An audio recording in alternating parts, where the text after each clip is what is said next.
Magandang hapon po sa inyong lahat, mga kamaisog! Nandito po ako sa inyong harapan, nagpapakilala bilang ordinaryong tao na ginipit sa panahon na ang Pilipinas ay wala nang makapitan. November 21, may 7 lalaki na hindi naka-uniform at nagpapakilalang pulis ang humuli sa akin sa loob ng City Hall ng Makati. At nagpapakita sila ng papel na isang red notice. Ako daw ay wanted ng Interpol. Sinabi ko sa kanila, mga sir, pasensya na tayo. Baka hindi po kayo nakapag-aral ng batas na ito. Wala pong karapatan ng Interpol sa akin. Ngayon, kung gusto niyo po akong dalhin niyo po muna ako sa 16th floor. Nandun po yung office, ang PAW. Pagdating ko po doon sa opisina namin ng prosecutor, ang sinasabi nitong 7, hindi po pwede. O sige, dalhin niyo po ako sa 15th floor. Nandun naman po yung RTC. So that is Regional Trial Courts. Hindi lang isang korte, maraming korte. Hindi nila ako binigyan ng pagkakataon.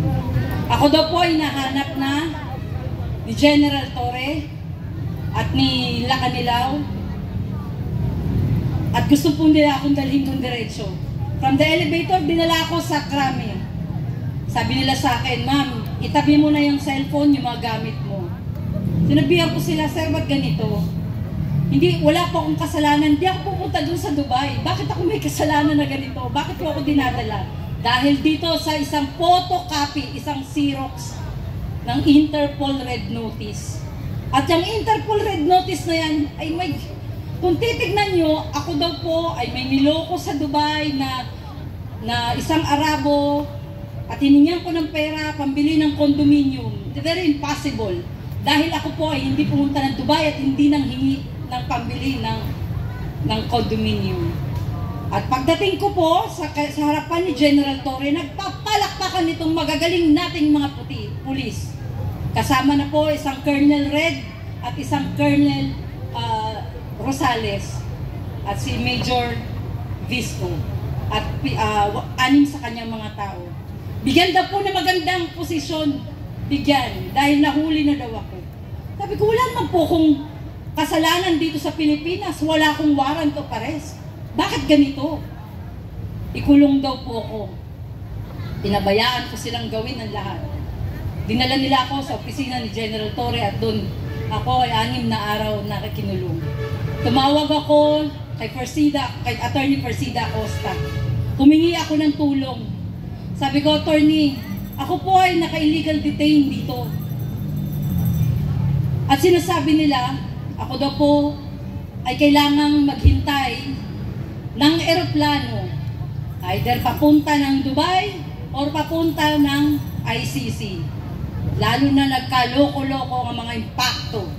Dahil unang-una, wala po akong kasalanan sa ICC at hindi ako pupunta ng Dubai. I have no chance. Wala akong pwedeng gawin, tumahimik ako.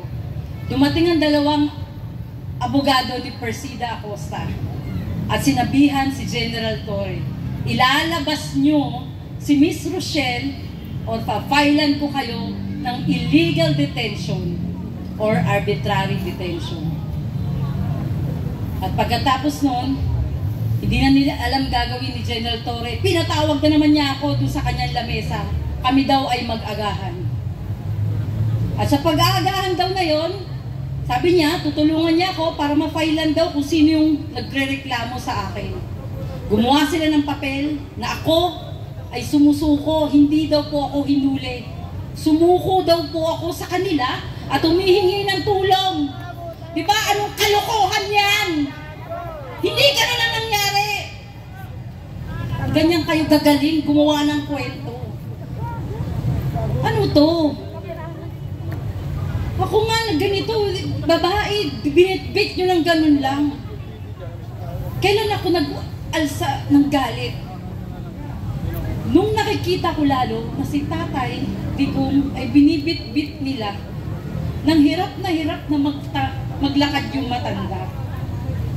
Ako nga, nakaya ko pa sanang tumayo ng matinag. Ginanon nila, babae. Si Tatay Digong matanda. Ibig sabihin guys, pati kayo, kaya nilang gawin araw-araw. Gagawa nila kayo ng mali. Gagawan kayo ng kalukuhan na kwentong kutsero na mga fake na kaso. At bibit-bitin kayo. At dadalhin kayo doon sa Hague. Hindi ba nakaka-alarma na itong sitwasyon natin? Wala akong magawa, kundi paglaban ang nararamdaman ko bilang Pilipino. Kasi puta nga yung gobyernong ito!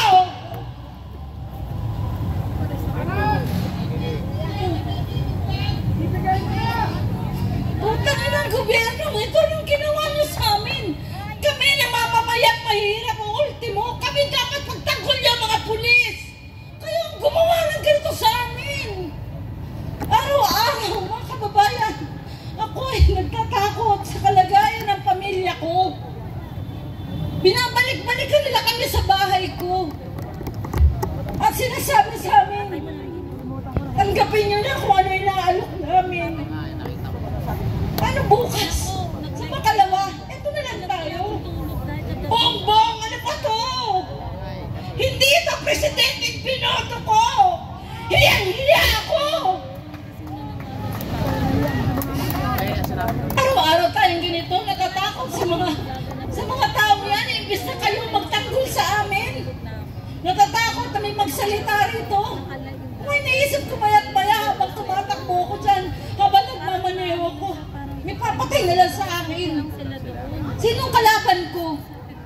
Si General Torre na walang katakot-takot. Siyang batas. Hindi niya iniisip may konstitusyon tayo. Bakit siya nasusunod dito? Bakit pa siya nasusunod? Hindi ito ang gusto namin. Ang ginusto ng Pilipino, ng nakararaming Pilipino, ang progresibong Pilipinas. Kinawawan nyo ng mga OFW. Wala. Hindi na rin usapin dito ang si Presidente Duterte. Si Presidente Duterte ay simbolo lang natin. Ano pa mangyari kung araw-araw ganito ginagawa sa atin? Di ko alam kung hanggang saan ako paglalaban. Di ko alam. Pero ang ginagawa ko na lang, pilit ko magsalita. Pinapaalam ko sa bawat isa sa inyo na ako ginanito. Pati kayo, araw-araw po pwede. Hindi ako nagdadrama dito. Hindi ko kailangan yan. Wala akong pera, wala akong pinatago. Kahit ngayon, patayin niyo ako. Ano pa mawawala sa isang katulad ko? Binusabos niya na ako eh. Nilagay nila ako sa kwarto nila. At bawat darating itinuturo ako, nidadalhin ako sa Hague. Na naghihintay lang ako ng aeroplano para dalhin doon. Natutulog ako sa opisina ni General Torre na ang nakasahig lang sa akin ay karton. 6 na araw, 6 na gabi yun. Pero sila, yung mga nandiyan sa CIDG, kung kakapal na mukha, kung tumingin sa'yo, kala mo ikaw ang may utang na loob sa kanila. Ano ba yung sa Pasig? Yung sa Pasig, event tayo. Hindi ko na alam saan ako pupunta. Hindi ako nanghihingi ng pera kahit kanino. Ang hinihingi ko sa inyo, ipaglaban nyo ang pagka-Pilipino ninyo. Wala na tayong pag-asa. Ayokong mawala ng pag-asa ang mga anak ko. Ayokong mawalan kayo ng pag-asa. Lumaban tayo. Ipaglaban natin ang kasarinlan natin na pinaglaban ng mga Pilipino. Protected! Protected! Protected! Makakayak at sakit. Pero hanggang kailan tayo gaganituhin ng gobyernong binoto natin? At ang namamayani ngayon yung mga tao na kinaayawan natin noon. Ang mga oligarkiya na patuloy dyan na minamanipula ang ating gobyernong bangag.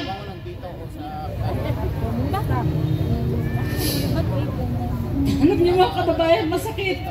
Pero wala na tayong magagawa. Kailangan na natin magsalita, magsalita, magsalita.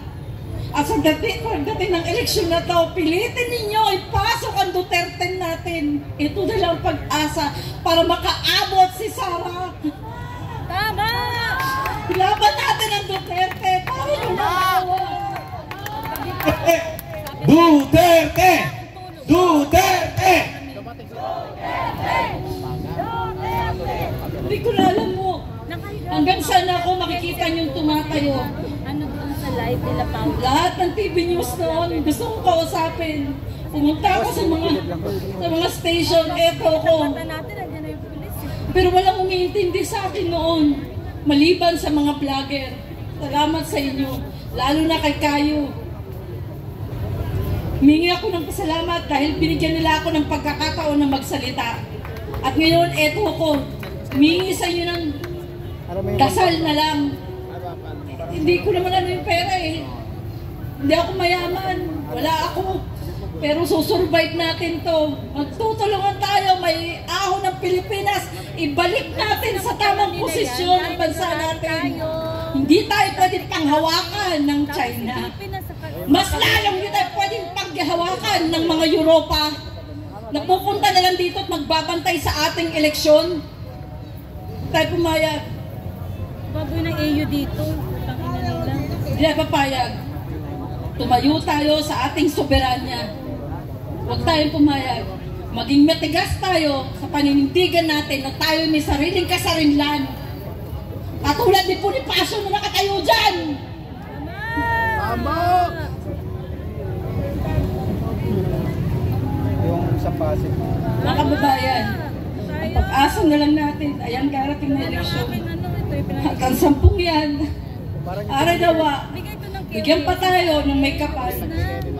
Na-bless sila Parang kulang ay at ang pusin nila'y panghawakan na panindigan ng katotohanan sa ating bansa. Wala ng pag-asa pag hindi pa tayo gumalaw. Nilagyan ko ng Sabihin natin sa ating mga pamilya, iboto ninyo straight Duterte.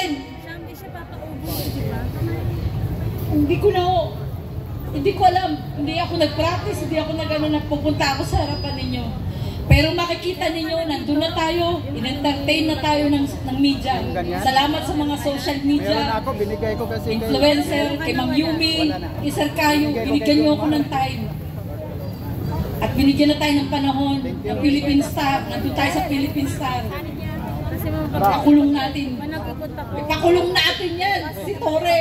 Ipakulong natin yan si General Torre. Ipakulong yan! Patong-patong ang kaso ng hayop na yan! Diba hindi siyang batas? Hindi siya may-ari ng Pilipinas. Alam mo si Marvin, dapat ano na siya, nagpa-extend pa siya ng 4 na buwan. Hayop to si Marvin. Pakulong natin.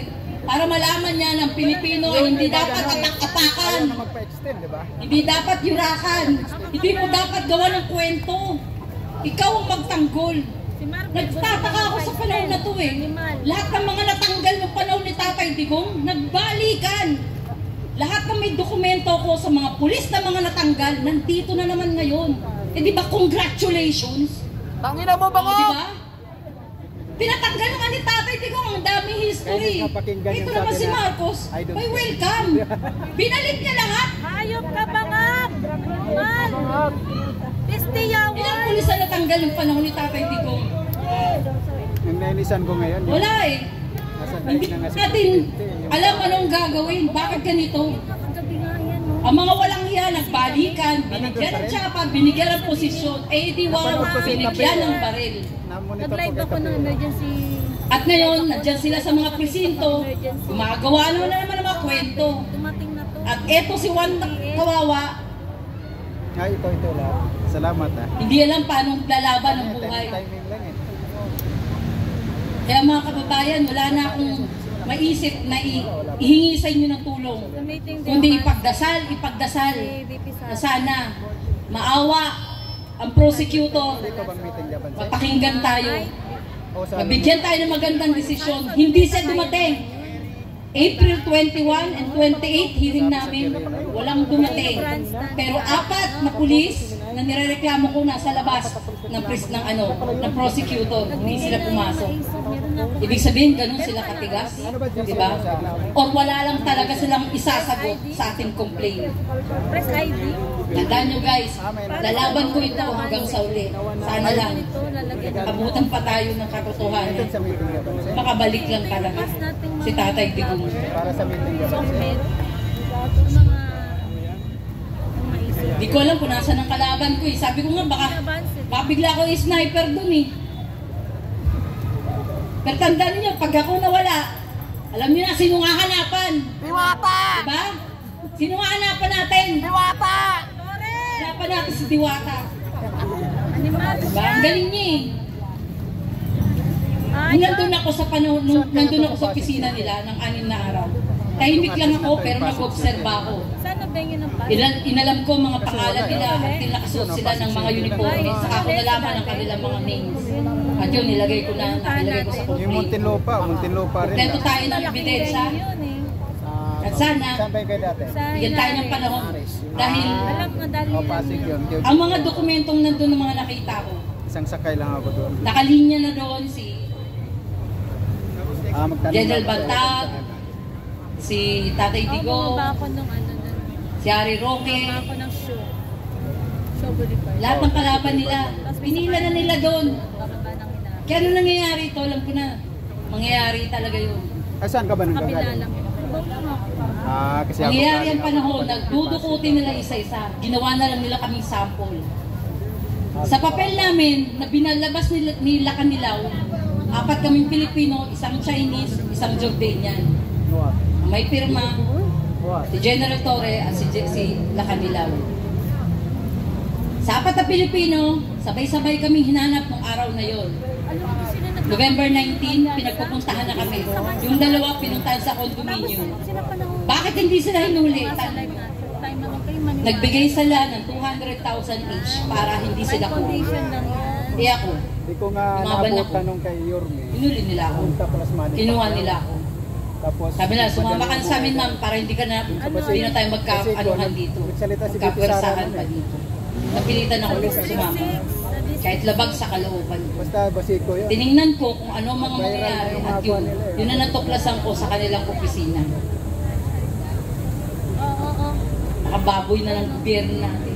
Sila mismo Marami na akong ganito. Ba't ganyan? ang gumagawa ng problema sa mga taong nananahimik. Kaya kayo, mag-ingat kayo at patuloy na magsalita laban sa gobyernong ito. Magsalita kayo ng magsalita. Ingatan natin ang bawat galaw natin. Dahil baka yan ang gamitin nila para magdeklara ng martial law. Yan ang iwasan natin. Salamat po. Kapapasok ko lang. Palakpakan po natin ang isang maisog na babaeng lumalaki.